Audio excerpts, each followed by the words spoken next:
Vedel si, že auto F1 nesmie vážiť pod 798 kg? Ak je ľahšie, musí pridať závažie. Takto fungujú nerovnice v praxi. A túto nerovnicu si musíme vynásobiť trojkou, aby sme sa zbavili trojky v menovateli. Teda 3 deleno 3 je 1, 1 krát čitateľ, teda opisujem x plus 2. 5 na druhej strane musím taktiež vynásobiť 3, čiže dostávam 15.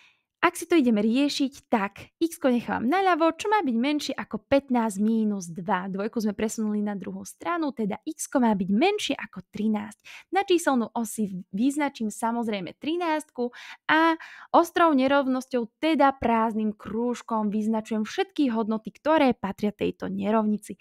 A to sú x, ktoré patria do intervalu od mínus nekonečna až po 13 v otvorenom intervale. Pretože číselnú os čítame zľava doprava na množine reálnych čísel.